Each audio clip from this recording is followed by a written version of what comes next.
José Carlos, tú nos dices cuando ya... Ah, qué linda, Isamar, muchas gracias, buenas tardes. Dame un segundo, María. Sí, tú nos avisas.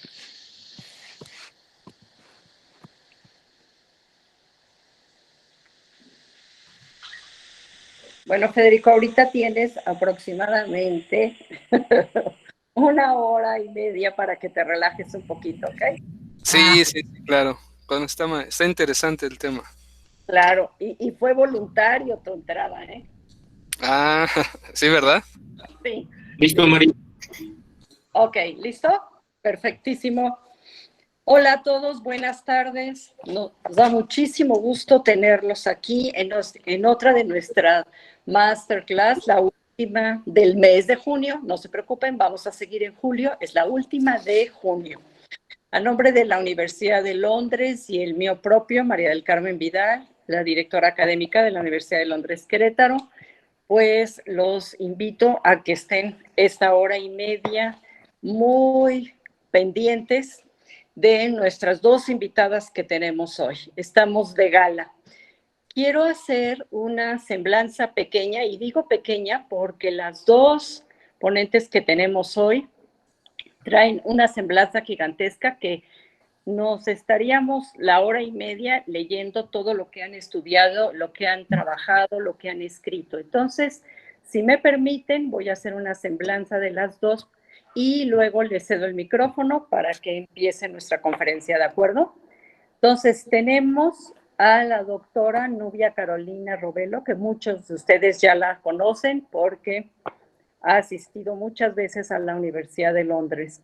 Ella es licenciada y maestra en psicología por la UAC, tiene un doctorado en psicología clínica y de salud por la Universidad de Salamanca con la tesis Violencia y psicopatía en mujeres internas de un centro penitenciario, obteniendo un sobresaliente. Ha sido docente en varias instituciones de educación superior en Querétaro, entre ellas nosotros tenemos el orgullo de haberla tenido con nosotros. Actualmente es docente e investigadora de tiempo completo en la Facultad de Psicología de la UAC. Es integrante de la unidad de género de la UAC. Autora del libro Mujeres transgresoras, violentas y psicópatas, las cuales se los recomiendo muchísimo. Trabajó como perito en psicología clínica, adscrita al Tribunal Superior de Justicia en juzgados, tanto de lo material penal y familiar, ¿ok? Se especializa en atención psicológica y clínica a adolescentes y mujeres, ¿ok? Entonces, Nubia, es un honor tenerte aquí, bienvenida. Y está con nosotros la maestra Nina Margarita Hernández Martínez, ella es licenciada en psicología por la Universidad Iberoamericana de Campus Santa Fe. También tiene la maestría en terapia sistémica y la maestría en desarrollo rural y estudios de género, y es candidata a doctora de investigación psicológica. Especialista en terapias posmodernas basadas en el constructivismo y construccionismo social por el Houston Galveston Institute. Actualmente desempeña actividades en diferentes estados de la República y es psicoterapeuta sistémica posmoderna, y tanto individual, de pareja y familiar. Y es miembro de la Sociedad Interamericana de Psicología y de la Asociación Latinoamericana de Psicología Jurídica y Forense. Coordinadora y terapeuta del grupo de apoyo psicológico con perspectiva de género para mujeres y niñas víctimas de violencia familiar y de género en situación de confinamiento por el COVID-19. Nina, muchísimas gracias, bienvenida a la Universidad de Londres. Espero que contemos contigo muchas más veces. Gracias, le cedo el micrófono a las dos. Muchas gracias a todos por estar aquí. Muchas gracias. ¿Sí me escuchan? Porque creo que estaba desactivado mi micrófono. ¿Me escuchan? Todo bien, Nina, sí se escucha. Excelente, muy bien, muchas gracias. Pues un placer de estar aquí el día de hoy compartiendo con ustedes algunas ideas. Muy agradecida con la Universidad de Londres y por supuesto también con la doctora Nubia Robelo, que hemos estado haciendo una muy buena mancuerna y creo que de verdad va a haber productos muy interesantes de lo que estamos comenzando a hacer juntas. Muchas, muchas gracias por recibirme. Y bueno, pues son las 5:06, ¿verdad? Y eso, les voy a pedir un favor, que si de pronto tuvieran algún tema con el tiempo, ¿no? Como ponerme algún límite de tiempo o algo así, por favor, si me lo pudieran ir mencionando. De pronto se me va que no puedo estar como en todos los asuntos, ¿no? Entonces, tengo entendido que serían como unos 30 minutos, más o menos por ahí, ¿verdad? En fin, bueno, pues voy a comenzar a platicarles un poquito sobre, digamos, la primera parte que me toca en esta conferencia de violencia de género durante el confinamiento. Digamos que esta primera parte le nombré así: atención multidimensional y con perspectiva de género.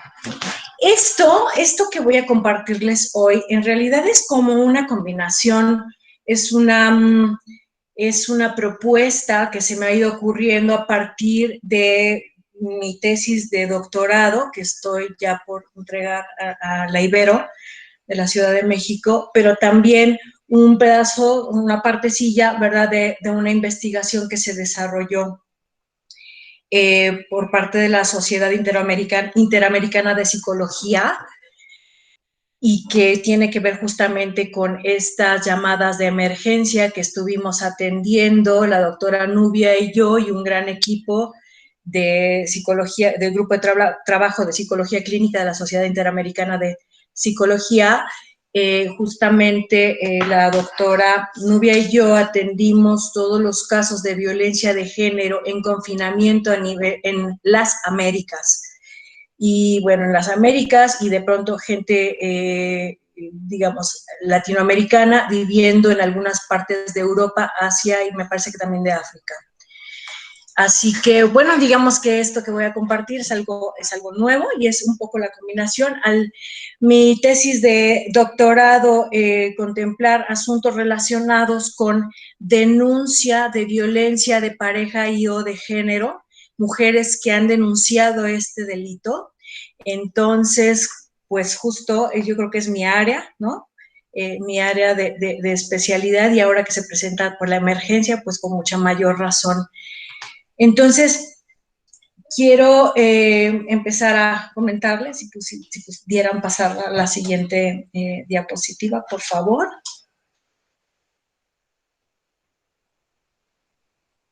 ¿Sí? ¿No? ¿La están pudiendo pasar? ¿No? Bueno, es que no está en mis manos la presentación, o sea, me la están administrando allá.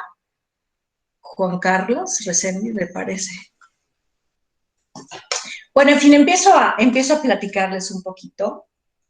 Quisiera empezar por plantearles es algo que a mí me parece como muy importante de poder hacer una diferenciación, ¿verdad?, entre lo que es atender una crisis y atender, más bien, temas de riesgo y riesgo por pandemia, y después cómo se llega a complicar o a complejizar la situación cuando hablamos de un análisis de vulnerabilidad. Parece que se atora un poco la pantalla. ¿Me están escuchando bien? ¿Sí? Bien, perfecto. Bien, muchas gracias. Bueno, en primer lugar, creo que es muy importante que analicemos que el tema del riesgo, para poderlo entender mejor, el riesgo es todos aquellos factores que elevan la probabilidad de resultados adversos, por ejemplo, riesgos de la salud, que pueden llevarnos a la enfermedad o a la muerte, por ejemplo, el riesgo de la pandemia que estamos viviendo a nivel global y que ninguna persona al día de hoy está exenta de vivir ese riesgo. Los factores de riesgo, como lo pueden ver ustedes, por ejemplo, en las estadísticas del doctor Gatell, todos los días a las 7 de la noche, pues él nos muestra normalmente estas estadísticas en donde estamos viendo del riesgo de contagio, riesgo de la pandemia, que si se achata la curva, etcétera. Todos estos temas del riesgo de la pandemia, por supuesto, atienden el tema de la atención, de la prevención, ¿no? de la intervención, para tener impacto en resultados, ¿verdad? En cuanto a la pandemia, en cuanto al contagio o la muerte. Pero el problema es que a lo mejor lo que ha provocado una tanta inconformidad o como no convencimiento en la población es que justamente las cifras pues no acaban de gustarnos, porque no se parecen a la de otros países, porque de pronto en un estado de la República hay unos datos y de pronto hay otros datos y de pronto nuestro presidente tiene otros datos, ¿no? Entonces, todo eso hace que pues finalmente, ¿cuál es la verdad? Pues no sabemos, porque a lo mejor la verdad también tendría que estar considerando cuestiones contextuales o, por ejemplo, asuntos de vulnerabilidad, que ahorita voy para allá. En primer lugar, bueno, primero, un buen análisis de factores de riesgo, por muy bueno que sea, tiende a desconocer la complejidad del campo social o del contextual, contexto cultural, temporal, etcétera, índices de pobreza, etcétera, donde operan los procesos de salud, enfermedad y atención. Eso es muy importante que se sepa, ¿verdad? Que bueno, cuando queremos hacer un buen análisis sobre los riesgos, pues sí, a lo mejor los datos van a ser acertados, pero no son generalizables y no son para todos los contextos. Entonces, por eso es muy importante que consideremos el tema de la vulnerabilidad. No veo mi diapositiva. Creo que voy a necesitar a lo mejor también yo estaba preparada con 2 computadoras justo por cualquier cosa, que de repente se me atrasara mi presentación. Ok, bueno, y entonces les decía que hay que analizar desde la vulnerabilidad. Y bueno, vamos a definir ahora qué es vulnerabilidad, según la International Federation of Red Cross, que es, bueno, la Cruz Roja Internacional, que es la capacidad disminuida de una persona o grupo de personas para anticiparse, hacer frente y resistir a los efectos de un peligro natural, como puede ser el COVID, o causado por actividad humana, y también la capacidad la capacidad disminuida para recuperarse de estos efectos. Entonces, la vulnerabilidad se va a asociar con la pobreza, con temas de aislamiento, de diversidad, formas del aislamiento, con temas de inseguridad, de indefensión ante los riesgos, traumas, opresiones. Y esto es algo muy importante que tenemos que destacar. Esta vulnerabilidad siempre va a variar por grupo social, sexo, género, origen étnico, edad y otros factores como clase, etcétera. Entonces, por eso el análisis de los riesgos y sus consecuencias no es generalizable, porque cada ámbito y cada contexto tiene sus diferentes circunstancias. Es más, hablando de mujeres, tenemos que decir eso, mujeres, ¿qué mujeres? Mujeres rurales, mujeres urbanas, mujeres de dónde, de qué edades, ¿sí? No es simplemente atacar como el problema en este caso de la violencia contra la mujer, ¿qué mujeres, no? Entonces, por ejemplo, las causas de la vulnerabilidad puede ser la pobreza, el mal gobierno, la discriminación y la desigualdad, entre otras. Pero estas serían como las causas principales que ponen en vulnerabilidad a una persona o grupo de personas. Ahora, el tema, algo que me toca también analizar a nivel micro y a nivel macro, sí como terapeuta sistémica, pero también, pues eso, como, si quieren, como socióloga, que es otra de mis áreas, ¿verdad? Es esta parte de que el desarrollo social, el desarrollo a nivel global, a nivel local, a nivel familiar y a nivel individual, pues siempre se verá mermado por los desastres, desastres que estamos viviendo, perdón. Por ejemplo, ayer simplemente, o sea, ya lo último que nos faltaba era un temblor 7.5, ¿no? Agregado a todo lo que ya estamos viviendo, todas estas crisis, pues encimadas, traslapadas, que además ponen en la peor situación a los grupos más vulnerables. ¿Quiénes son los grupos más vulnerables? Bueno, puedo mencionar ahorita diversos grupos vulnerables, como puede ser la infancia, como puede ser la vejez, como pueden ser los grupos indígenas, pero en este caso el que nos ocupa hoy son las mujeres y las niñas, la violencia contra las niñas y las mujeres en esta situación de pandemia, de confinamiento. Así que por eso, pues vamos a tener que ir acotando lo que estamos platicando justo para ello. Ahora, ¿qué es lo que implica la crisis, no? Pues tenemos eso, la crisis de la pandemia, ¿no? Más todas las vulnerabilidades que hemos mencionado. Tenemos una situación ya preexistente de violencia contra las mujeres y feminicidio en México alarmante. Ya es alarmante, ya era alarmante. Otra cosa es que a lo mejor antes no se visibilizaba tanto, pero ahora ya es una situación que se ha exacerbado.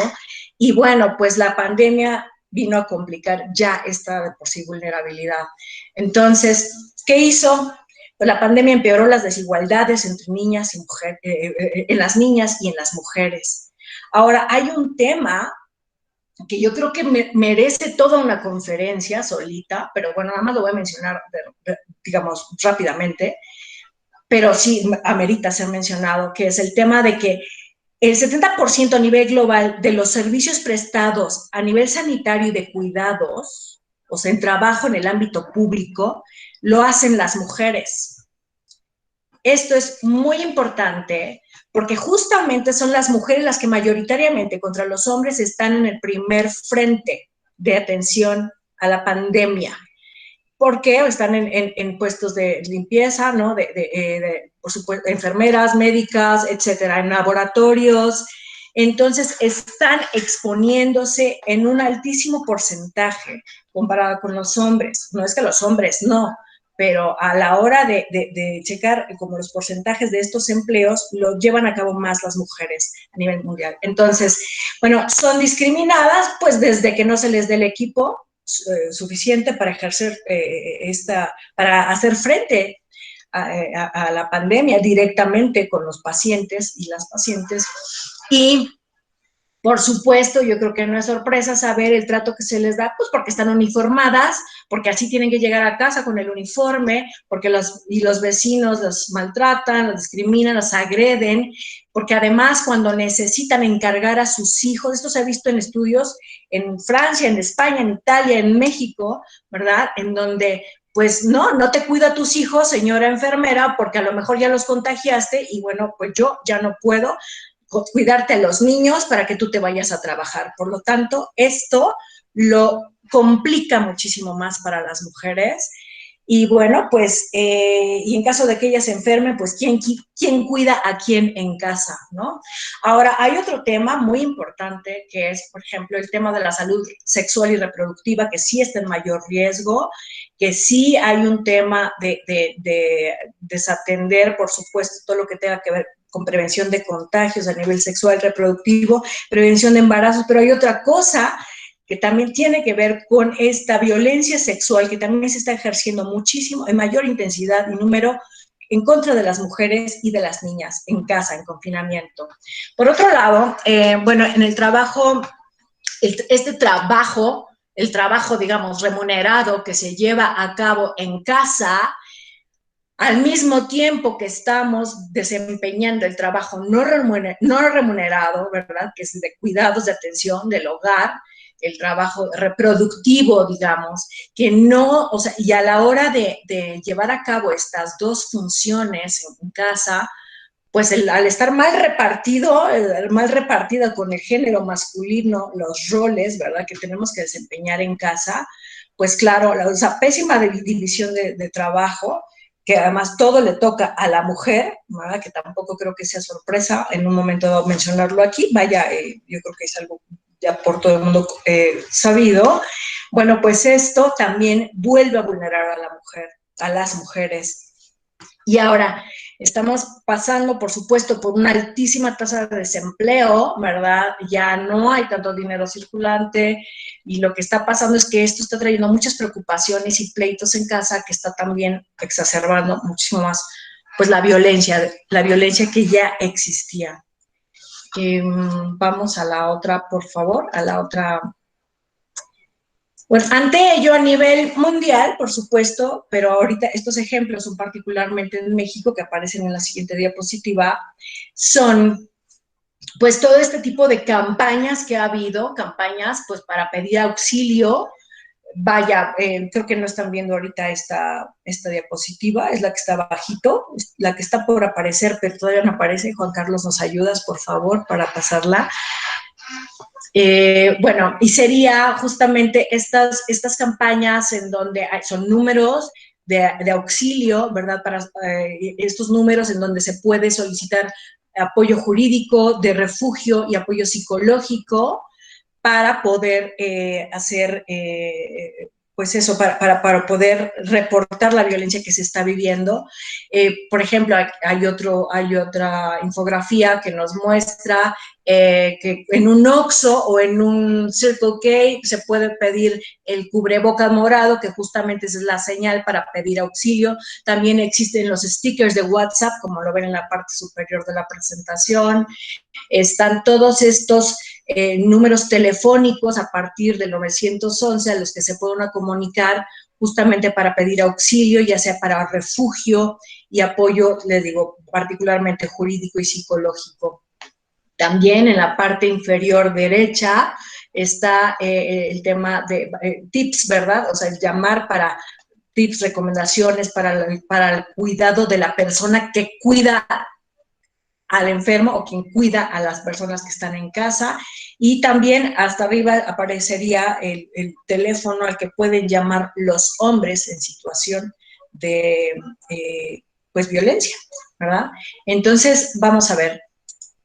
Y esto es como de la parte de las acciones que se están haciendo a nivel internacional. Es decir, porque ¿de dónde viene todo esto, todas estas campañas? Bueno, por supuesto, ya existía toda una estructura a nivel internacional y toda una normatividad en donde muchos países, sobre todo, bueno, en este caso México, somos países parte, ¿verdad? Que hemos firmado acuerdos internacionales para todas las acciones que lleven a erradicar todas las formas de violencia contra las mujeres. Es prevenir, sancionar y erradicar la violencia contra las mujeres particularmente, y una de ellas, bueno, sería la CEDAW, la plataforma de Beijing, Belém do Pará.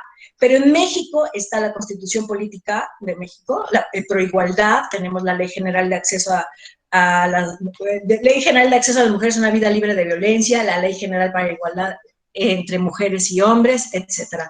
Entonces también tenemos algunas normas oficiales mexicanas como la 046, que ya atienden situaciones más específicas relacionadas con salud y, por ejemplo, violencia sexual, cómo atender, ¿no? Entonces,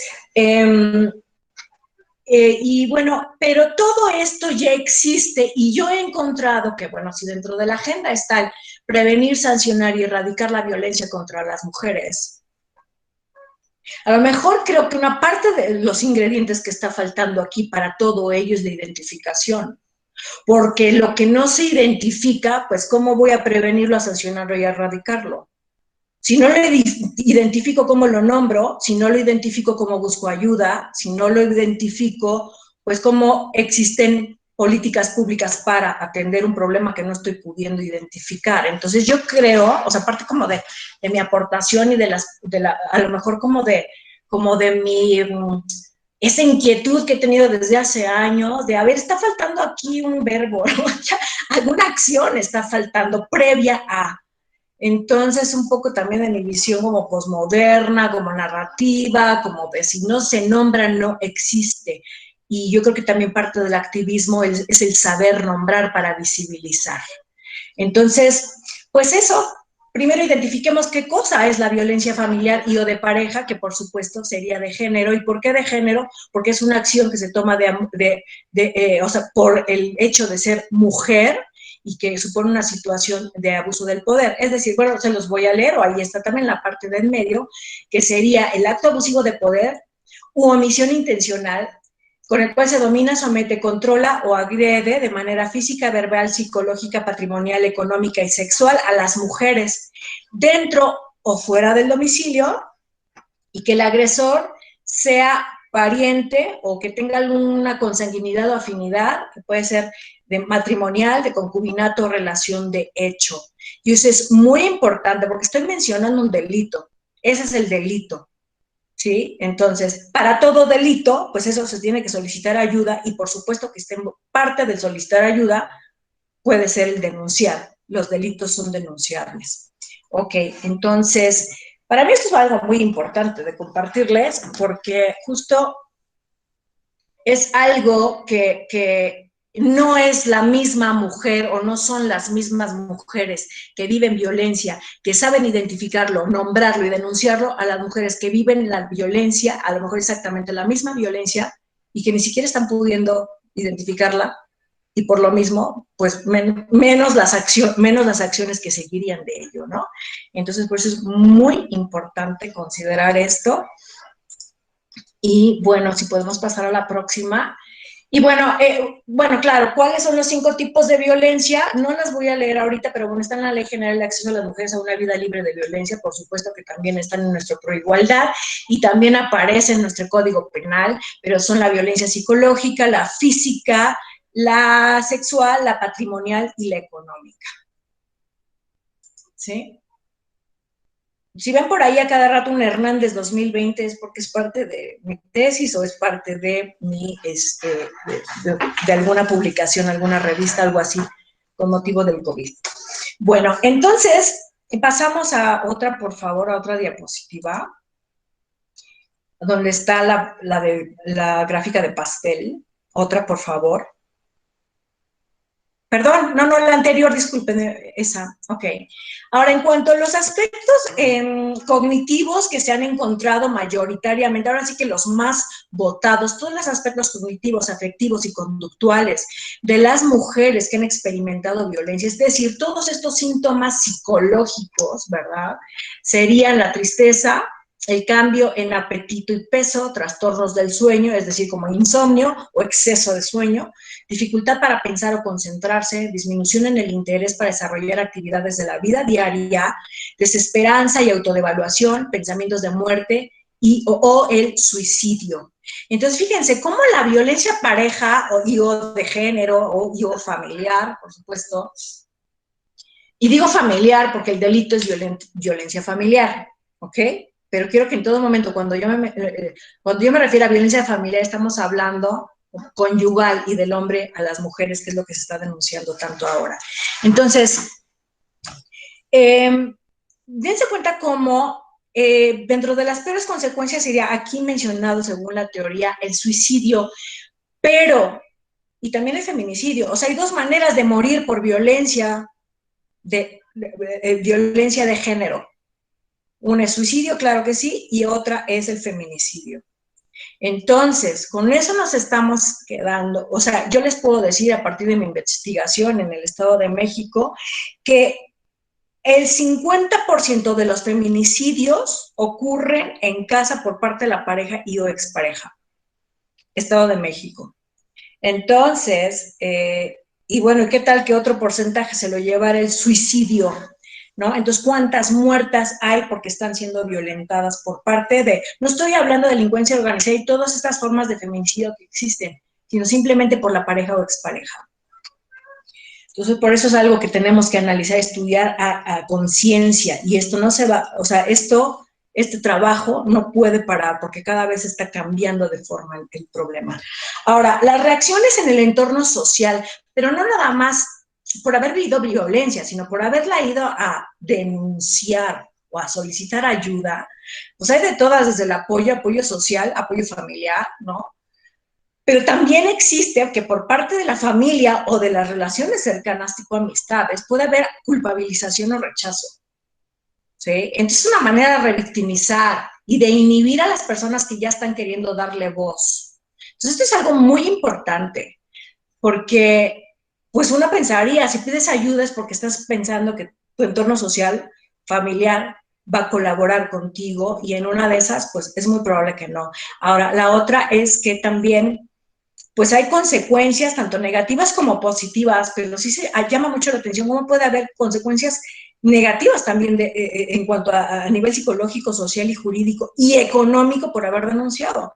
Hablando de lo económico, bueno, pues tantas vueltas de ir a denunciar, ir a audiencias tras audiencias, oye, pues voy a perder mi empleo si denuncio, ¿no? Entonces, tengo que dejar mi denuncia porque si no me van a correr, ¿no? Entonces hay implicaciones muy fuertes que de pronto hacen que las mujeres no estén denunciando. Ahora sí, por favor, pasamos a la próxima. Con eso les quiero platicar en las últimas encuestas oficiales de INEGI, y creo que nos vamos a quedar en esas tasas por el momento porque creo que se canceló el último levantamiento de encuesta, entonces pues nos vamos a quedar en estos números por lo menos yo creo que un añito más. Pero bueno, en esta gráfica de pastel aparece algo que para mí es muy importante mostrarles, porque esto se refiere a las mujeres que han sufrido violencia física o sexual por parte de pareja actual o última pareja. Y de todas las que han vivido este tipo de violencia, el 78.6% no se solicitó apoyo de ningún tipo. Ni pidió apoyo para refugio, ni psicológico, ni jurídico, ni denunció. Y eso nos deja a las mujeres que solamente solicitaron el apoyo, pues el 8.8%, algún tipo de apoyo, no se especifica cuál. Solo denunciaron el delito 5.6% y el otro 5.6% solicitó apoyo y finalmente denunció. Quiero que se graben en su mente el 78.6%, porque eso que viene a continuación con respecto a la alta tasa de denuncia y de petición de ayuda por teléfono por COVID, por violencia de género, pues puede un poco, o sea, ahí podemos empezar a hacer unas comparaciones, ¿no? Cuando vives violencia y no denuncias en un 78.6 y por qué aumenta ahora, ¿no? Entonces, nos vamos a ir a la siguiente. Bueno, antes del COVID, las principales razones por las cuales las mujeres que han vivido este tipo de violencia por pareja, expareja, esposo, última pareja, etcétera, pues las principales, o sea, la más votada, digamos, fue porque se trató, según ellas, de algo sin importancia que no le afectó. Bueno, tal vez ahí tenemos un problema de identificación de la violencia, ¿no? Tal vez ahí no estamos sabiendo nombrar violencia a lo que es violencia, porque ni siquiera sabemos a qué llamarle violencia. Ahora, en segundo lugar, por miedo a las consecuencias. En tercer lugar, por vergüenza, después no sabía cómo y dónde denunciar, por los hijos, ¿no? Porque no quería que se enterara la familia, por la desconfianza ante las autoridades y porque no sabía que existían leyes, ¿verdad?, para sancionar la violencia. Entonces, esto es muy importante que se conozca.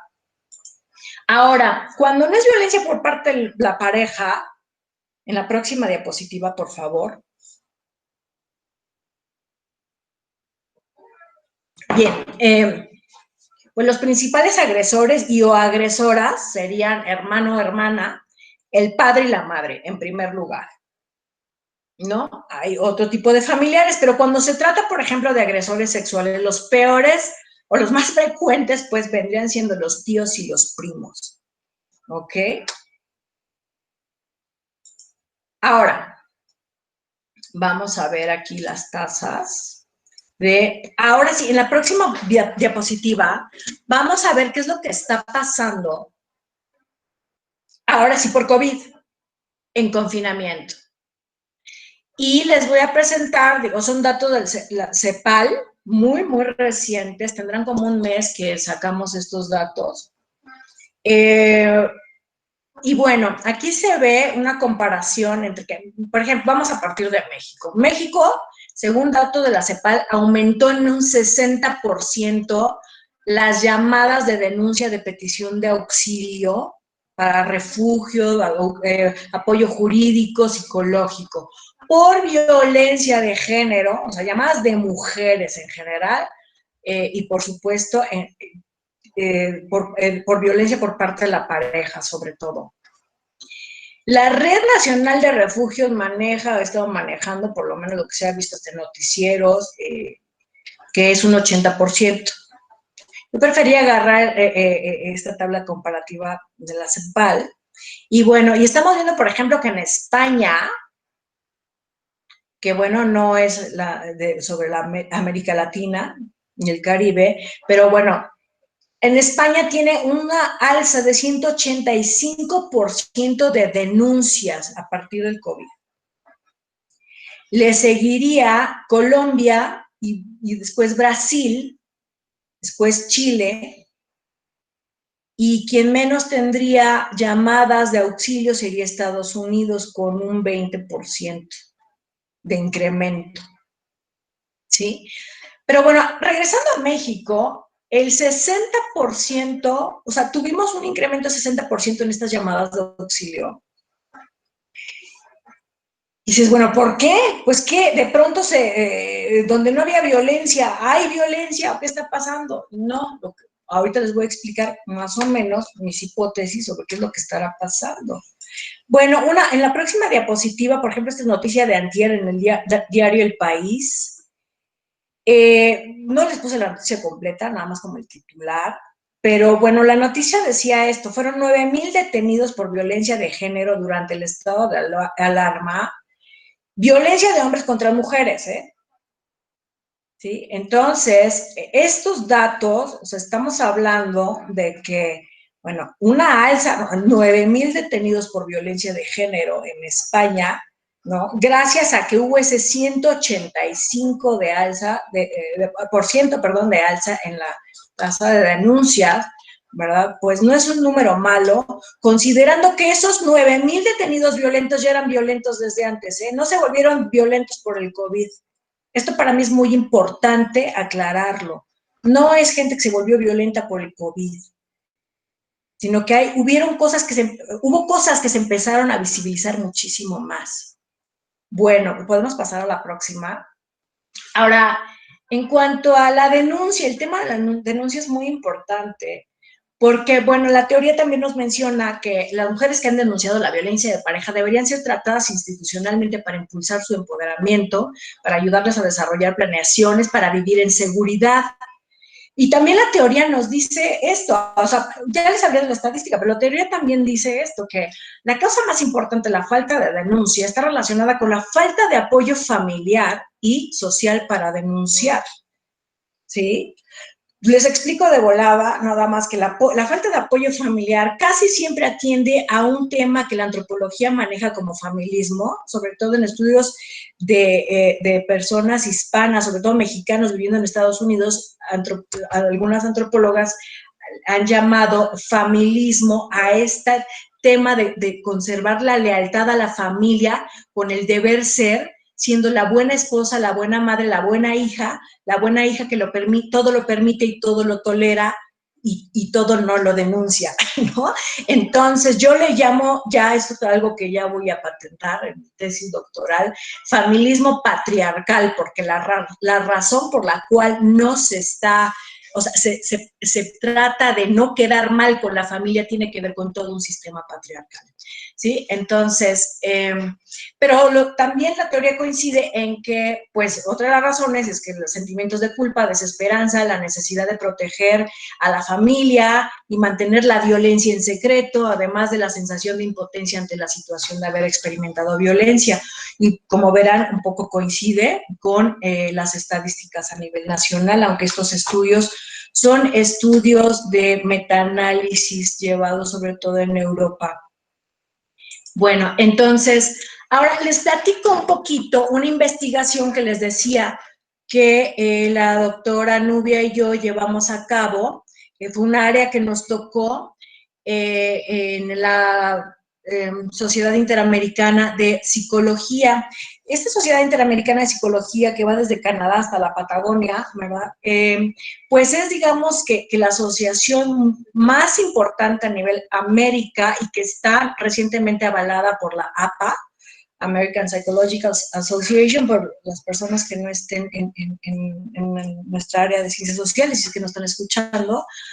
Y bueno, esta asociación, bueno, la doctora Nubia y yo pertenecemos a un grupo de psicología clínica, un grupo de trabajo, de donde parte la iniciativa de dar atención telefónica y vía WhatsApp a las personas que les mencionaba, o sea, bueno, digamos que la campaña que todavía existe es para dar atención, intervención en crisis, como consecuencia del COVID, a toda persona que lo solicitara, pero bueno, implementé, digamos, y propuse esta línea que fue aceptada por la CIP, de que por qué no hacerlo con perspectiva de género para gente que estaba ya presentando, o sea, porque ya para entonces, en esas primeras semanas ya estaban presentándose las altas tasas de denuncia o de petición de ayuda, de auxilio telefónico. Entonces, pues, implementamos esta idea, la propuse, un poco asesorada también, por supuesto, por la doctora Pilar Alberti, que me está escuchando ahorita, pero que es un colectivo feministas, ¿verdad? Que, o sea,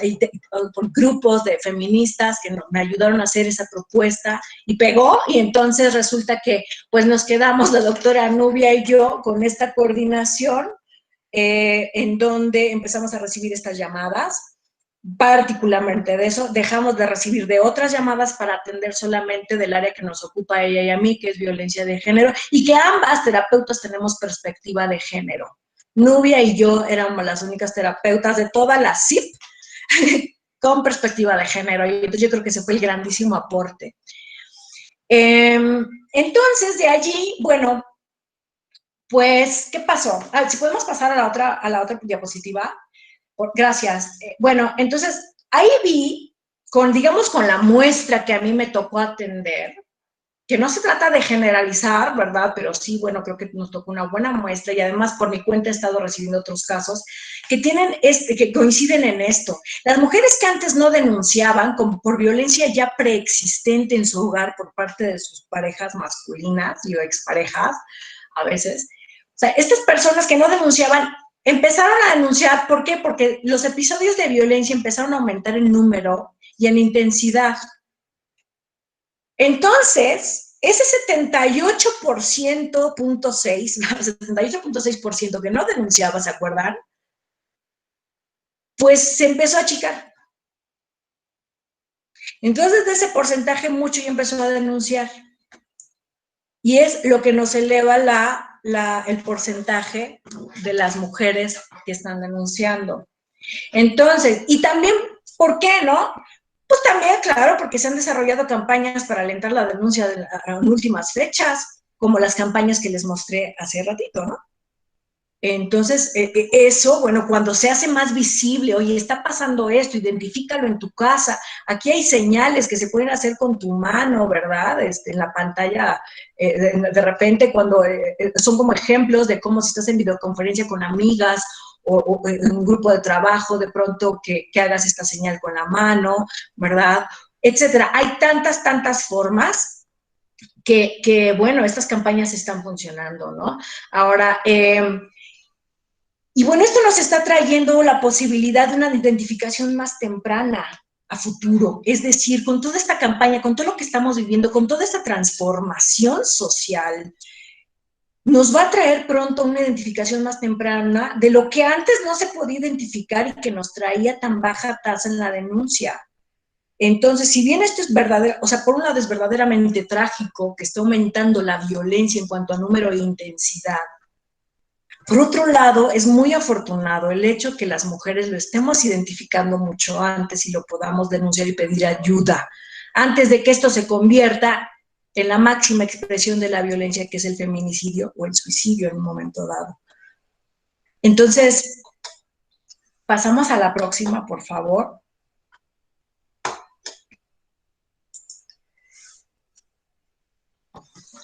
Fíjense que, bueno, como les decía, los tratados internacionales y nacionales, todos los marcos jurídicos que existen, que previenen, sancionan y erradican toda forma de violencia contra las mujeres, pues, híjole, no atienden la identificación, pero bueno, ahí está, ya están ocurriendo muchas cosas para identificarse.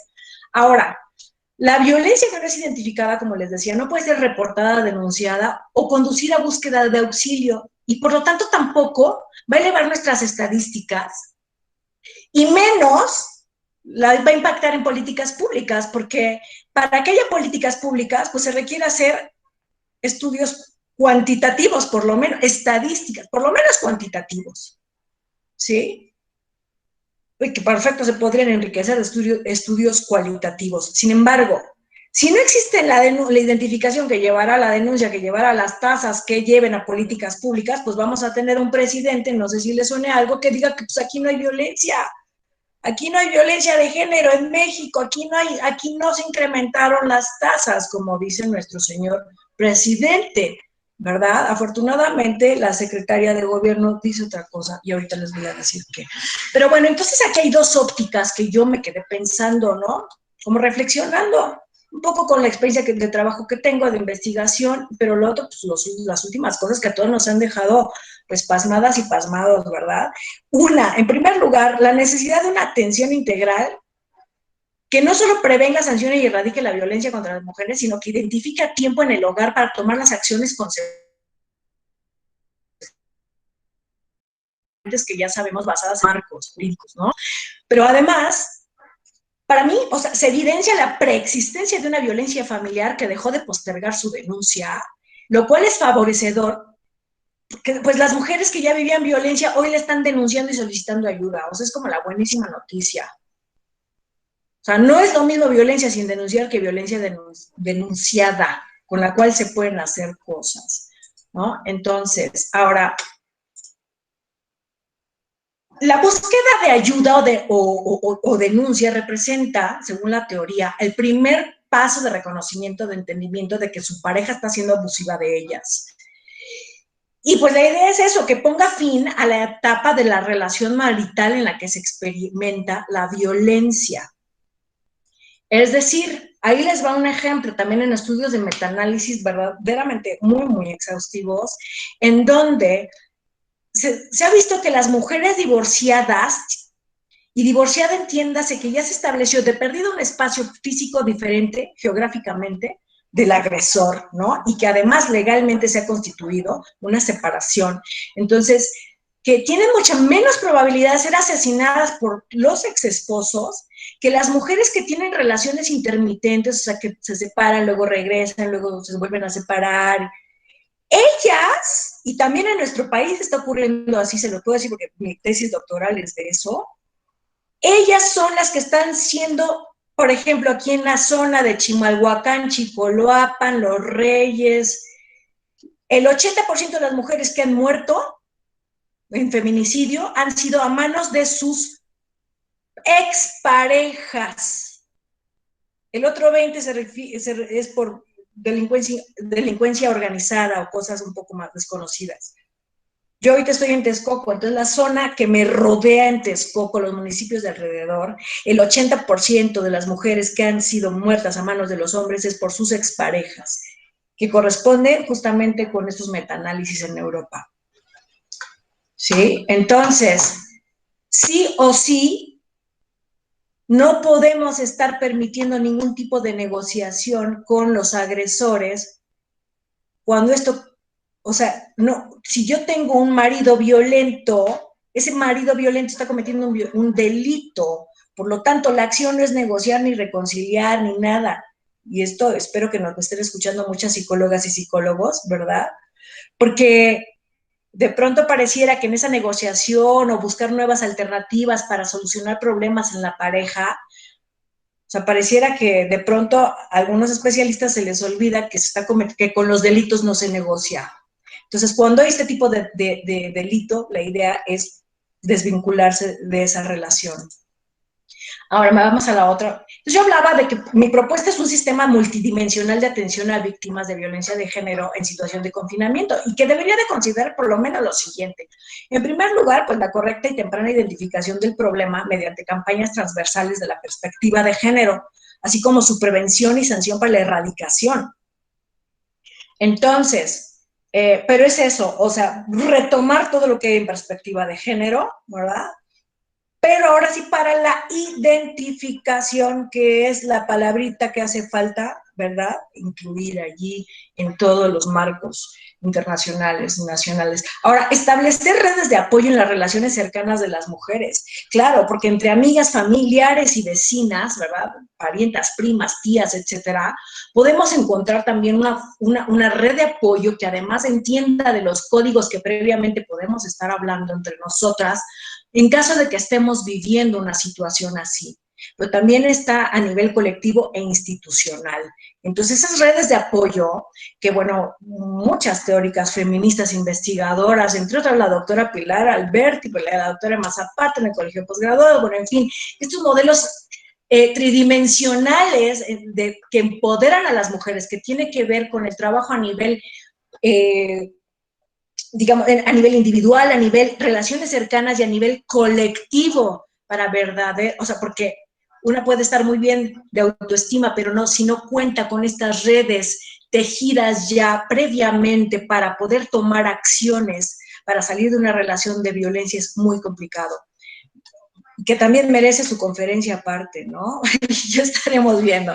Entonces, pero no me quiero perder allí. Entonces, bueno, ahora sí, directamente nosotros y nosotras, psicólogas, psicoterapeutas, y claro, abogados, abogadas, etcétera, todos los servicios, tanto psicológicos como jurídicos y de refugio, deben de tener amplios conocimientos de la perspectiva de género, y sí, o sea, amplios conocimientos de la perspectiva de género, estudios en la perspectiva de género, para poder comprender cómo las situaciones de riesgo duplican o triplican la condición y posición de vulnerabilidad de las mujeres.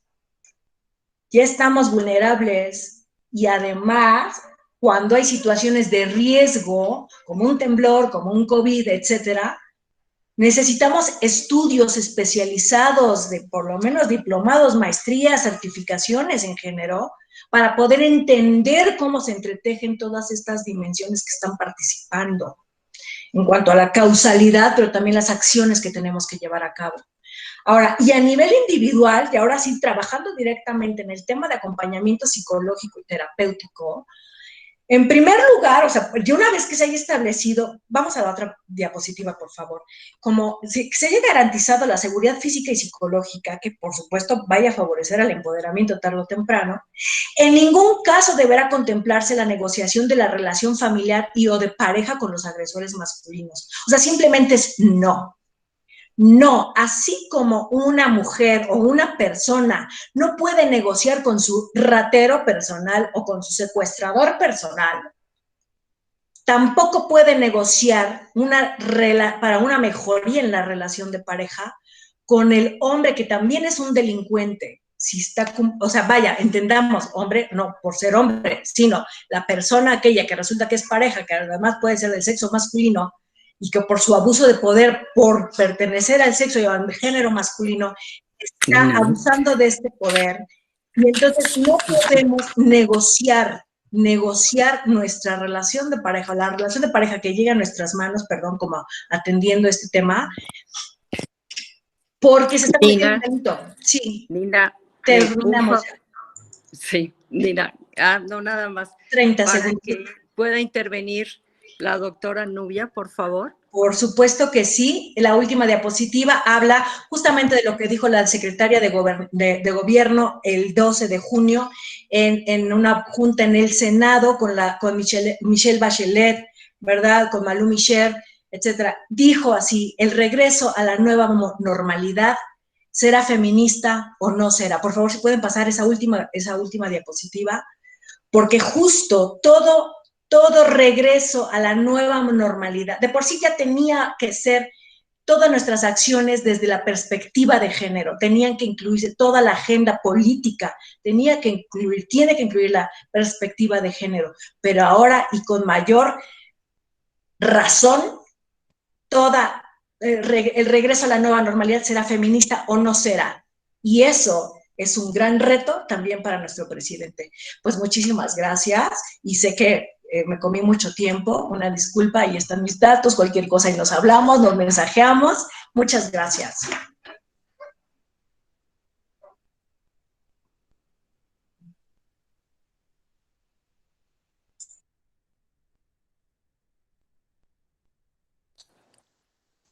Nubia, si quieres, te escuchamos. Muchas gracias. ¿Saben qué? Creo que más bien yo voy a pasar mi presentación porque creo que sí está un poquito desfasado y José Carlos está haciendo demasiadas cosas a la vez. Entonces, para mí es más cómodo pasarla a mi ritmo, entonces, sin estar como dependiendo. Entonces, si me hacen favor de que la quite y más bien yo pongo mi presentación para irnos un poquito, bueno, yo más bien me voy a tener que ir un poco más rápido para que sí demos oportunidad a la parte de precisamente de preguntas y respuestas o algún comentario que quiera hacer las personas que nos hacen favor de acompañarnos, que yo creo que ese es bueno, pues parte de lo que es lo interesante precisamente de estas charlas. ¿Se puede ver bien? Es que yo ya con la pantalla completa no veo a nadie, nada más veo la presentación. ¿Se puede ver bien? Sí, sí, sí. Correcto, bueno, entonces voy a comenzar. Entonces, en esta presentación precisamente que estamos haciendo, como nos hizo favor de mencionar al inicio Mari Carmen Vidal, pues es a propósito de las conferencias que está haciendo precisamente en la Universidad de Londres, Campus Querétaro. Entonces, bueno, en este caso, la prevención de la violencia, para poder entenderla, ONU Mujeres plantea en algunos de sus artículos ahora del 2020, que esas son cosas, bueno, ya las mencionó Nina, algunas, otras, más bien yo me quisiera como matizarlas o hacer como más énfasis. Entonces, en primer lugar, tenemos que considerar que la violencia contra las mujeres y las niñas tiene tasas alarmantes en todos los países, aún en tiempos de supuesta normalidad. También la otra parte importante es que la violencia no es producto del azar ni acciones de algunos agresores. Desgraciadamente está súper normalizada, no respeta lo que tiene que ver con nivel socioeconómico, ni área geográfica, ni nada. Prácticamente no hay ningún lugar en el mundo que esté libre de violencia. Es también intencional, es un producto del poder y control, es una forma de poder y de control. Se deriva principalmente la que es en contra de niñas y mujeres, por una cuestión de discriminación y de desigualdad que existe todavía entre hombres y mujeres, y se basan en un entrecruzamiento entre identidades, ¿no? Está atravesado el tema de género, raza, etnia, estado civil, las personas que tienen discapacidad por la edad, una persona joven o lo que sería también un niño, una niña, un bebé, está en un mayor estado de vulnerabilidad, como ya lo mencionaba Nina, y obviamente el tema de la orientación sexual. En cuanto a las cifras de México, tenemos que 9 de cada 10 casos de violencia contra mujeres es cometida por hombres, eso es una parte muy delicada. 6 de cada 10 es cometida por la pareja. Entonces, es decir, 4 casos precisamente sí son cometidos por personas extrañas, pero la mayoría, el 60%, las realiza la pareja o expareja. En casi todos los casos de violencia sexual contra niños y niñas es cometida por varones que viven en el hogar de las víctimas. El principal agresor es el padre, está también después el padrastro, hermanos mayores, abuelos. La violencia en los hogares, principalmente contra niños y mujeres, es una emergencia dentro de la emergencia. Eso es parte de lo que nos han comentado últimamente. Esta es una nota del Excelsior. Aquí están los datos del periodista, se llama Alberto Rodríguez. Y una cosa importante para entender todo este asunto sobre la violencia es que tenemos que ver lo que se llaman factores de riesgo. Esto también es un estudio de ONU Mujeres del 2020. Entonces tenemos que pensar en factores sociales, como que existen todavía leyes discriminatorias en muchos países del mundo sobre lo que tiene que ver con el derecho a la propiedad, el matrimonio, el divorcio, custodia de hijas e hijos, las bajas tasas de empleo, de acceso a las mujeres para poder recibir educación, ausencia o falta de cumplimiento de leyes para abordar la violencia contra la mujer, discriminación de género en las instituciones. En el área de factores de la comunidad todavía prevalecen normas de género que son sumamente perjudiciales porque defienden a los hombres y los colocan en un lugar de privilegio y eso limita la autonomía de las mujeres, los altos niveles de pobreza y de desempleo que desafortunadamente con este asunto del COVID pues se ha aumentado, altas tasas de violencia y de delincuencia en esas zonas y que haya disponibilidad a consumo de drogas, alcohol y sobre todo acceso a armas. Eso es muy peligroso. Entre factores interpersonales están los altos niveles de desigualdad en las relaciones, que generalmente son controladas por los varones o en las que existe una dependencia hacia la pareja, las relaciones sexuales múltiples que establecen muchos varones. Uno de los altísimos riesgos es que la que es la supuesta pareja, vamos a llamarlo formal, como no utilizan preservativo, la colocan en una situación de altísimo contagio de una infección de transmisión sexual. Algunas sí son curables, otras sabemos que por supuesto no. El uso de drogas por parte de varones y altas cantidades de alcohol. En factores individuales también experiencias infantiles de violencia o de exposición a la violencia por parte de las familias, el hecho que una persona padezca trastornos mentales y las actitudes que toleran o justifican la violencia como normal o aceptable. Entonces, un poco lo que quería que quedara claro con el tema de factores de riesgo, los interpersonales o los individuales hasta cierto punto sí competen precisamente a las personas que están directamente involucradas. Sin embargo, los factores sociales y de comunidad nos hacen referencia a que es un problema sistémico. Es parte de lo que también había mencionado la maestra Nina, bueno, candidata doctora, que precisamente es un asunto que tiene que ver con el asunto del patriarcado. Bueno, en estos días estoy cursando una actualización, en el caso de la UAC, que es sobre investigación, bueno, cuestiones de bioética sobre investigación en sujetos humanos, y dos de los profesores que aquí están, el doctor Salvador Arellano y el doctor Bernardo García Camino, a propósito de esto, aquí los estoy citando. El doctor Arellano nos dice: el virus es una lente de aumento sobre nuestra realidad y nuestras problemáticas preexistentes, las ha maximizado. Y el doctor Bernardo García comenta: la pandemia ha sacado a la luz nuestras carencias y limitaciones. El virus no ha causado la violencia, ya estaba antes y sigue ahora. En los tiempos de crisis, precisamente, bueno, ya se había mencionado también esto, ¿cuáles son lo que ha aumentado el riesgo de una violencia que ya estaba preexistente? Pues obviamente el tema de tensiones financieras. Ha habido muchas personas que están desempleadas, se han disminuido los ingresos y otros activos con los que contaban las familias, por el estar en el tema del encierro con la cuarentena, el asunto de aislamiento, distanciamiento físico. Ha habido un aumento exponencial de todo lo que tiene que ver con trabajo doméstico. Yo luego hago la broma con amigas o conocidas de que además del asunto cómo se multiplica el virus, también en las casas es la multiplicación de los trastes. O sea, es impresionante. Yo de verdad voltea uno a ver y ya empieza en un traste y de rato son 40, ¿no? Pero bueno. Y todas estas cargas de cuidado obviamente pues recaen en las mujeres. Entonces, esta sobrecarga de trabajo doméstico genera mayores tensiones, mucho más estrés, mayor ansiedad y obviamente incrementa problemas de salud. Se han hecho esfuerzos para tratar de prevenir precisamente o erradicar diferentes formas de violencia, pero muchos de estos programas precisamente, aunque son en línea, todavía, o de manera telefónica precisamente, bueno, pues todavía las mujeres y las niñas siguen en riesgo de abuso. Servicios críticos como los que son el tema de atención de salud mental y el tratamiento de adicciones muchas veces no están disponibles en todas las comunidades o en para todos los grupos, y en otros casos están severamente rebasados por la grandísima demanda que ha habido. Las restricciones de movilidad, prohibiciones de congregarse, suspensión de muchas actividades, etcétera, hace precisamente lo que comentaba Nina, ¿no? Agresores y víctimas están encerrados precisamente las 24 horas del día, 7 días a la semana por más de 100 días, como en el caso de México. Entonces, bueno, pues el problema está grave. Ok, la Coordinación para la Igualdad de Género, que sería el CIE de la UNAM, nos propone precisamente que a partir de este asunto de la pandemia se registraron 21,727 llamadas al 911 relacionadas con violencia contra mujeres. Solo 3 semanas después de que inició el tema de confinamiento, la violencia contra las mujeres aumentó entre un 30 y un 100%. La red de refugios tuvo un incremento de 5% en sus ingresos y un 60% en casos de asesoramiento vía telefónica, por redes sociales y correo electrónico. La mayoría de la red de refugios está entre el 80 y el 100% de su capacidad. Es decir, ha habido mujeres y sus familias que han solicitado precisamente este apoyo y ya están prácticamente rebasados los centros, sobre todo en estados como Guanajuato, Estado de México y Chiapas. Bueno, ¿qué puedo hacer si sé de alguna mujer que vive violencia? A lo mejor la violencia yo no la vivo directamente, pero conozco a una mujer o a una persona precisamente que está viviendo violencia. Esta es una campaña también que está lanzando precisamente la UNAM y otras instancias gubernamentales. Entonces, lo primero sería acercarnos y platicar con esta mujer o esta persona para identificar qué tipo de violencia sufre. Si la mujer primero no está detectando que lo que vive es violencia, ¿cómo se va a dar cuenta de que lo que está viviendo no está bien, no es correcto?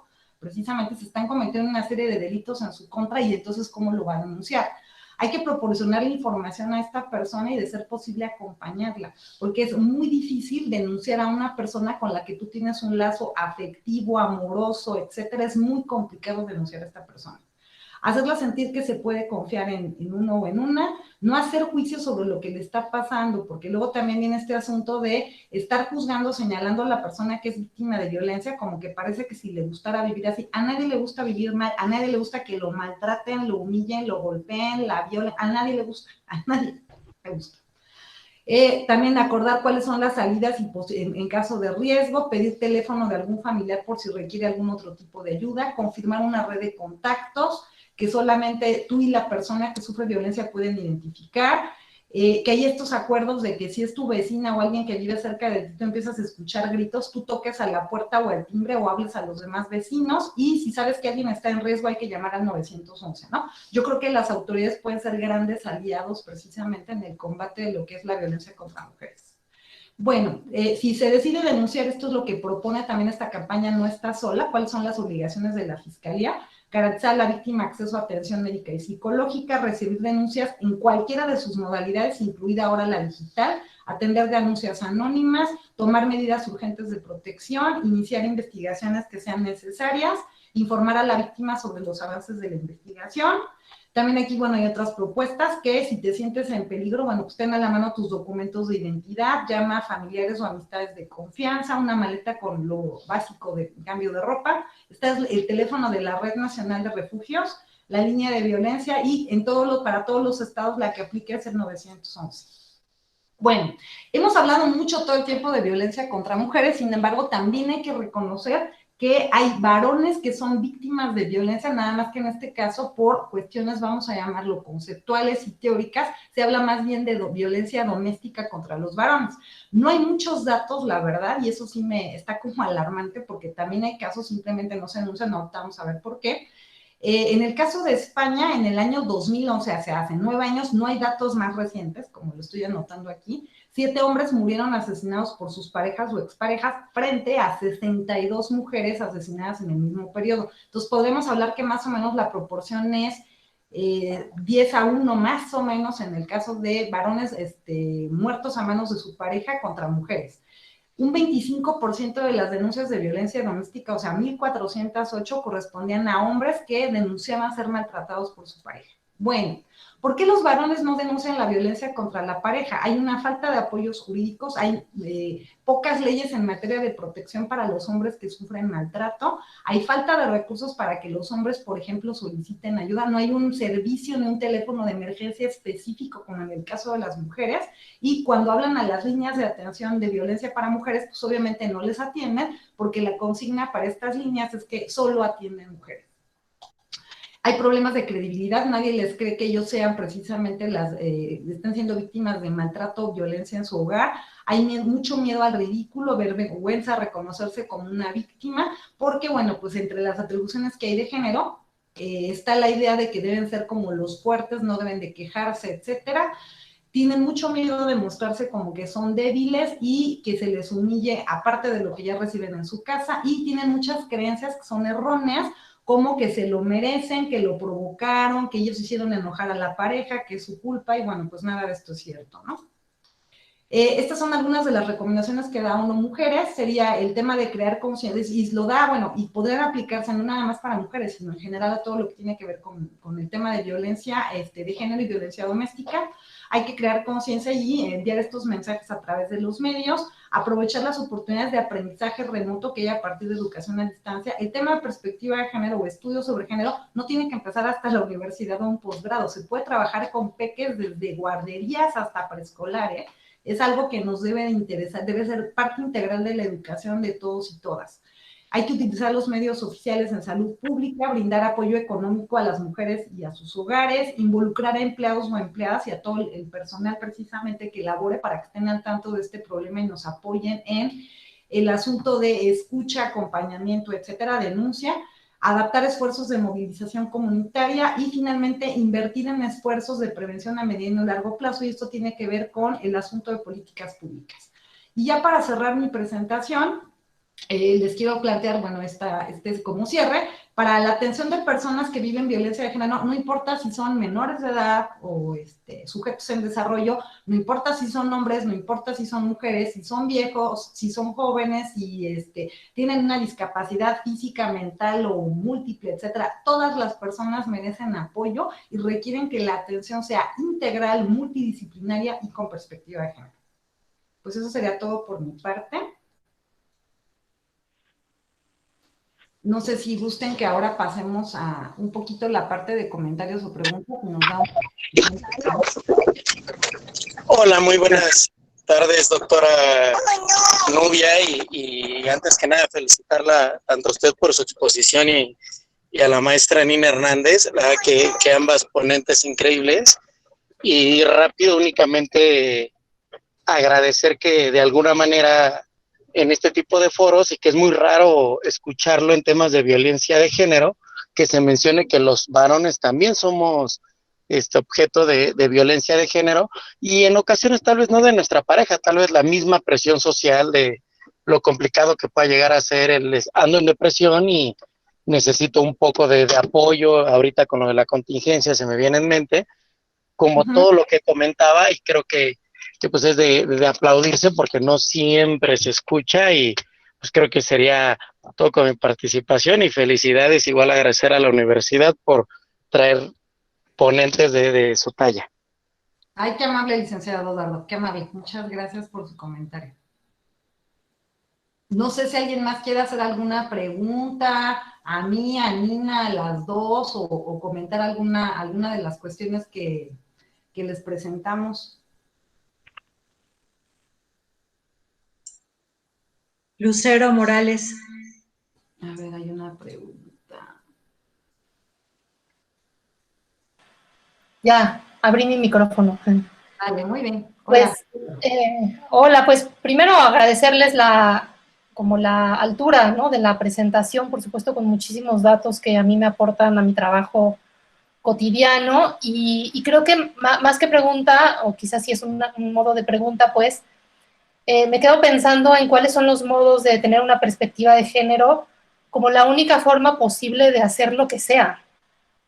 Es increíble que sigamos teniendo, bueno, que ustedes hayan sido las dos únicas con perspectiva de género en un programa determinado, pero yo lo encuentro todo el tiempo, como quienes tenemos perspectiva de género, además estamos defendiendo que si el lenguaje, que si cosas súper elementales, solo como posicionamiento, pero porque no hay un espacio en donde se vuelva imposible pensar en que tendríamos que estar haciendo educación, universidad, recreación, escuela o lo que sea que hagamos, trabajo, ¿no?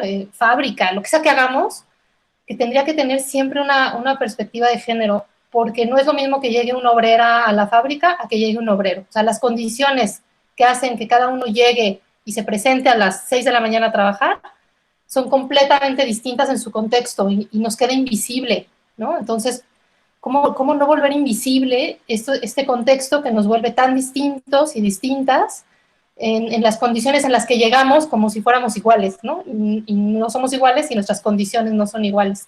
Entonces, creo que esto me queda como pregunta, ¿cómo ir ganando el espacio a que sea imposible pensar cualquier proyecto, tema o lo que sea sin perspectiva de género?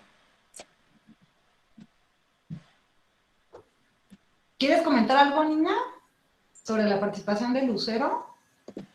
Sí,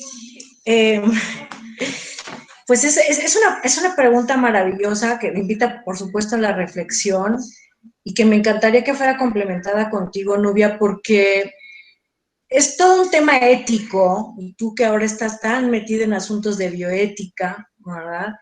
Creo que, y me acabas de ayer me acabas de dar la gran noticia, Nubia, de que pues los grandes instructores tuyos, maestros, ¿no?, sobre bioética, gente muy reconocida, pues ni modo, ya no quedó de otra, ya metió como un tema de bioética la perspectiva de género.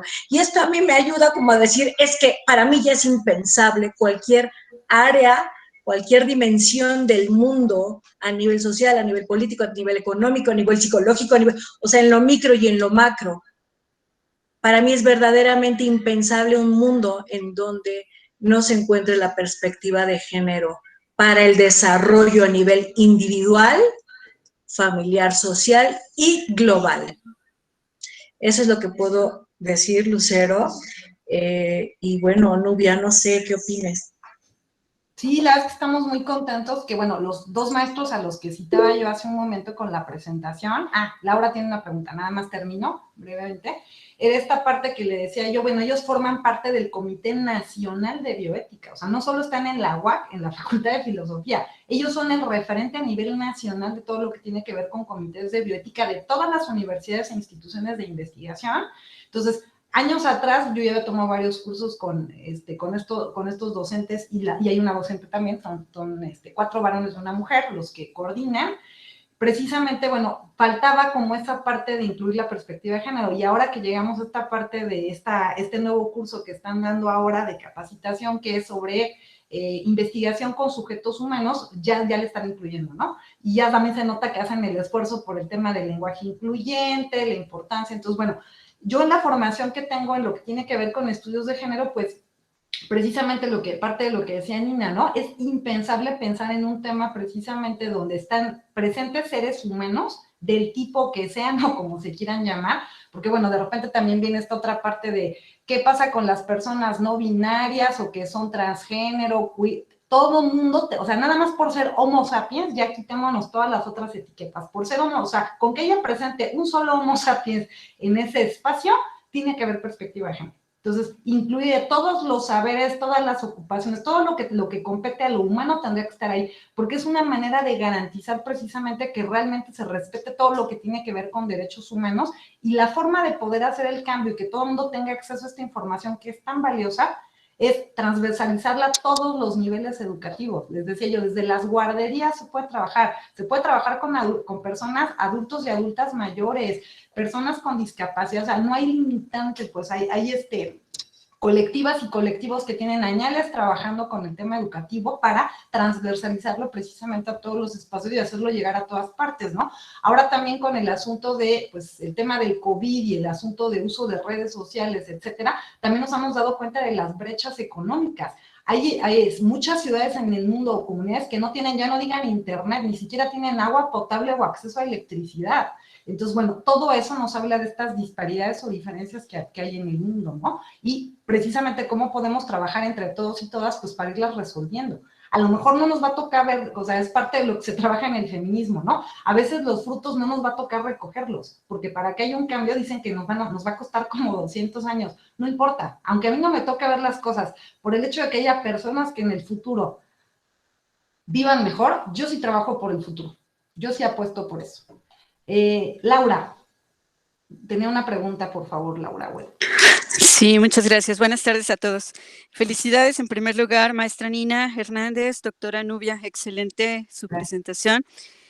Bueno, a mí me interesa mucho la cuestión en la que muchas veces las mujeres confunden, obviamente, la parte del feminismo, ya sabes, esta cuestión en la que se han dado marchas, agresiones, pintar graffiti en la Ciudad de México, etcétera, en varias partes.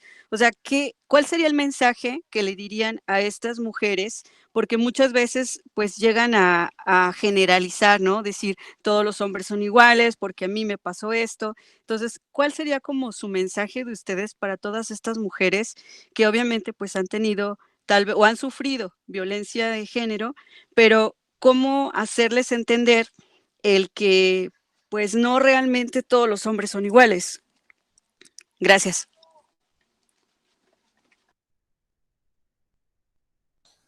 Nina, ¿quieres comenzar a responder? Sí, no sé si en realidad es como una pregunta partida en dos, o yo así lo entiendo porque soy medio compleja a veces, pero bueno, yo no sé si yo estaría interesada en hacer entender que no todos los hombres son iguales. Yo no estoy convencida de sí o de no, ¿no? No creo que sea un trabajo mío convencer a nadie que los hombres sean iguales a quién. Lo que yo puedo hacer en un momento dado es invitar a mujeres y a hombres a que aprendamos nuevas formas de relacionarnos, nuevas masculinidades. A nadie nos sobra aprender y que cuestionemos nuestros propios machismos, ¿sí? Entonces, y bueno, y la otra parte que yo sentía que entendí, ¿no? De esta pregunta, tal vez la primera parte, es ¿qué feminismo? ¿Cuáles feminismos? ¿Qué ola del feminismo? ¿No? Las feministas radicales, las no, bueno, vaya, hay tantas. No sé qué mensaje iría para ellas, creo que el mensaje no era como para, o sea, vaya, en cuanto a qué decirle a los hombres, ¿no? No era, por eso digo, yo creo que eran dos preguntas, pero vaya, todo lo que sea agresión, siento que no, pero sí creo que es necesario parte del activismo visibilizarse, hacer ruido y sí, claro,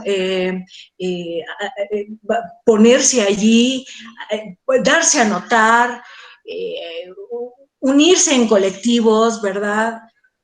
Desde la academia, desde el impacto en las políticas públicas, por ejemplo, nuevamente, ¿no? Aquí está la doctora Pilar Alberti, que es parte de las constituyentes de la Ciudad de México, ¿verdad? Entonces, es esto, es desde la academia, ¿cómo puedes hacer tanto trabajo para impactar en políticas públicas? Claro, hay quien agrede, hay quien pinta, hay quien rompe, no sé, personalmente yo no lo haría, pero porque siento que para mí no es una vía y no me gustan los golpes, ¿verdad? Pero por otro lado, yo no puedo tampoco como ponerme en el papel de discriminar o de descartar pues las luchas, y es que, aunque dice Marcela Lagarde, lo acaba de decir, nos lo acaba de decir en un conversatorio, que no somos guerreras y que no hay que luchar porque esto no es una guerra, en realidad es una nueva propuesta de aprendizaje que viene como desde el amor que queremos que las cosas estén mejor, que no tenemos que irnos a pelear con nadie, tenemos que visibilizarnos, y que lo que podemos hacer eso es invitar a nuestros compañeros masculinos a que reaprendamos lo que tanto ellos como nosotras aprendimos tan mal, ¿no? Eso es lo que yo pensaría de momento, pero sí creo que es una pregunta de por sí muy compleja. Gracias. Ok. Como hay más personas preguntando, yo coincido con lo que dice la maestra Nina, vamos a darle voz a las demás personas que están aquí esperando. Estaba por aquí Alondra y ahorita vamos dándole la voz en el orden en que nos están mandando las preguntas. ¿Eres Alondra, la que estás aquí ahora? Sí. Perfecto, te escuchamos, Alondra. Hola. Solamente quisiera preguntar, ¿realmente son eficaces las medidas que toman para las mujeres violentadas? Bueno, yo lo digo por ciertas ocasiones que he tenido que acudir a fiscalía y así.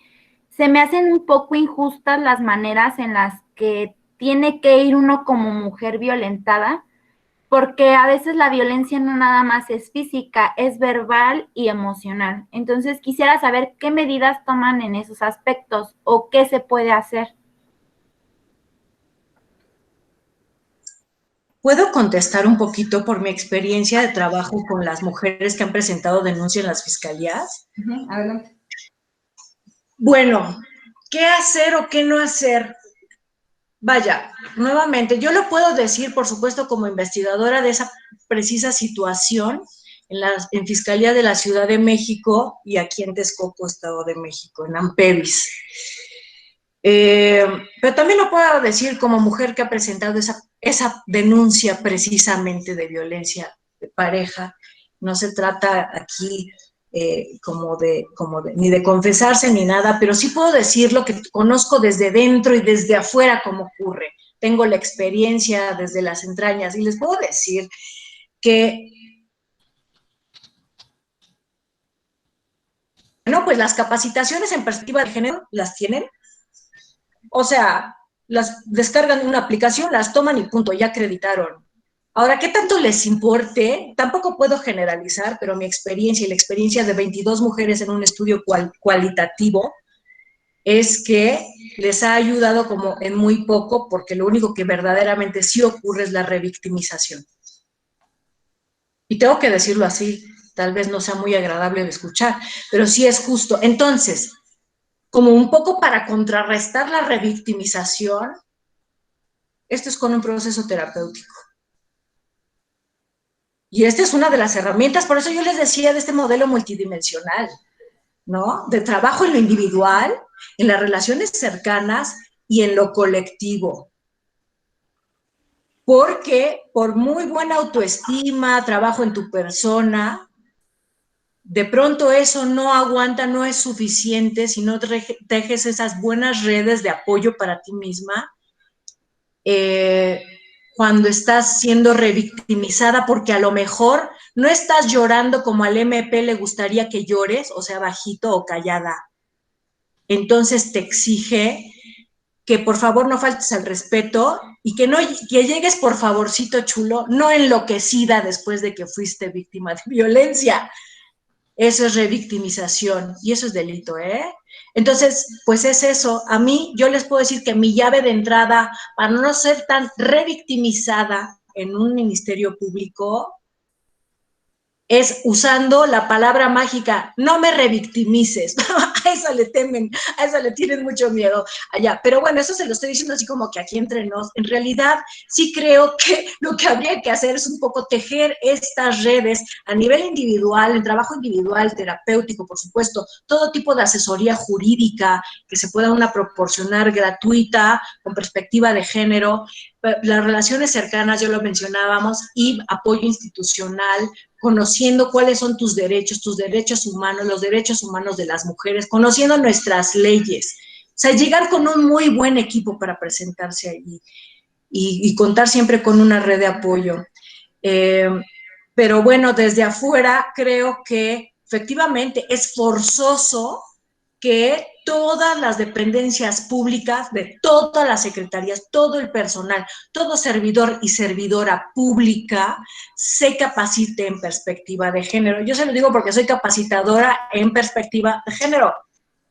Entonces, ¿quiénes deberían de ser mis clientes, pero en realidad no son mis clientes? Pues todos los servidores y servidoras públicas. ¿Y por qué no son mis clientes? Pues muy sencillo, porque ellos ya nada más descargan esta aplicación y dicen que cumplieron, pero no lo hacen, no lo hacen creyéndolo. Ok. Hay otras preguntas, voy a leer una de las que están aquí en el chat, es la pregunta de Leti, a ver si no se me está perdiendo, a ver, ¿dónde están? Dice, Leti, el miedo es un factor para no denunciar, ¿cuáles serían las recomendaciones para trabajar ese factor? Bueno, de los que yo puedo, ese es un factor individual, el asunto del manejo del miedo. Ahora, como dice, bueno, esta parte precisamente, pues el miedo no es de a gratis, ¿no? Muchas mujeres han visto amenazada su integridad o su vida o la de sus hijos e hijas o algunas otras personas que pudieran ser dependientes de esta persona. Entonces, no es cualquier cosa el tema del miedo, ¿no? En muchos casos, precisamente, los agresores no están pensando precisamente en tal cual actuar, simplemente se contentan con amenazar y estar con eso sometiendo a las víctimas.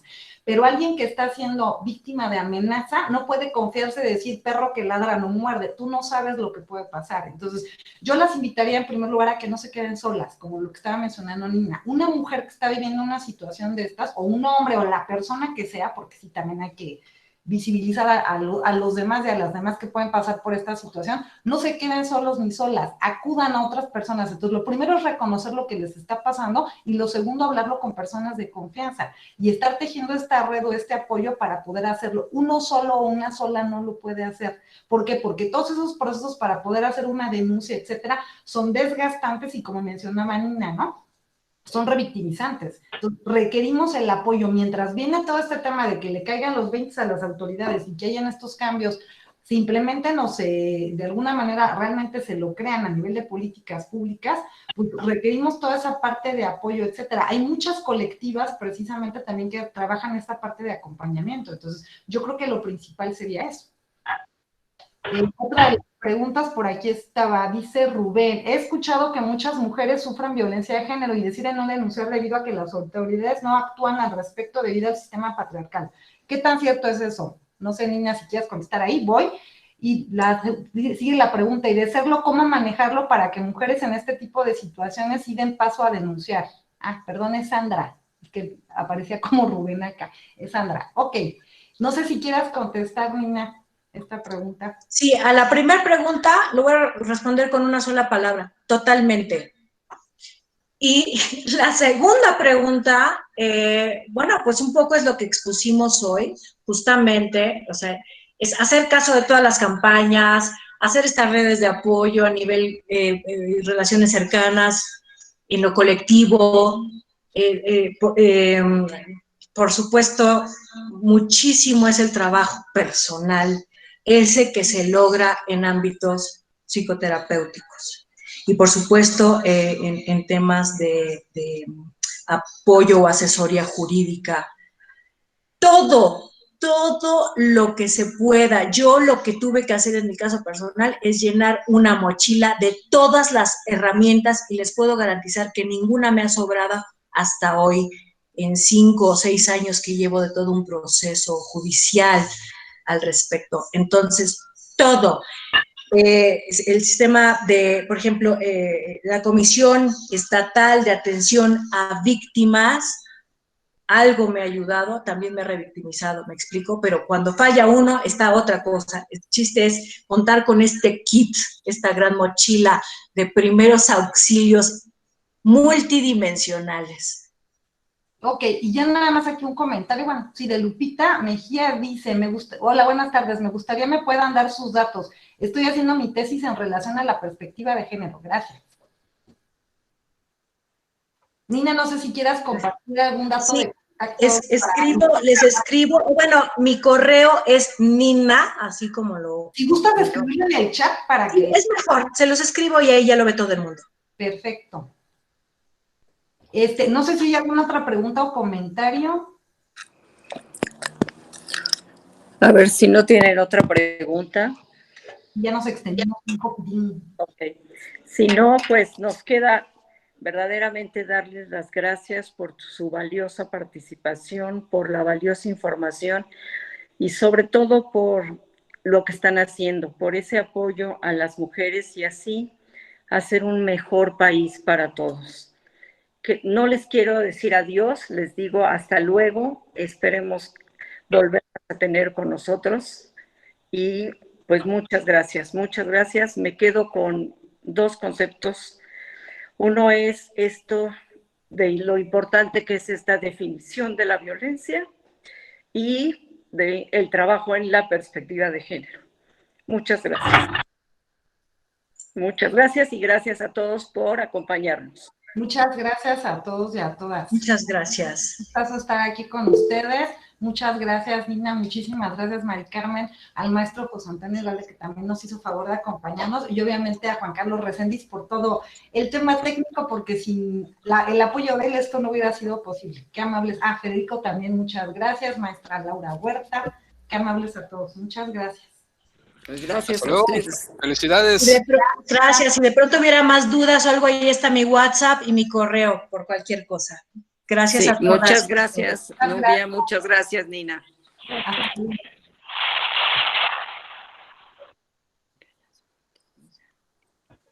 qué barbaridad.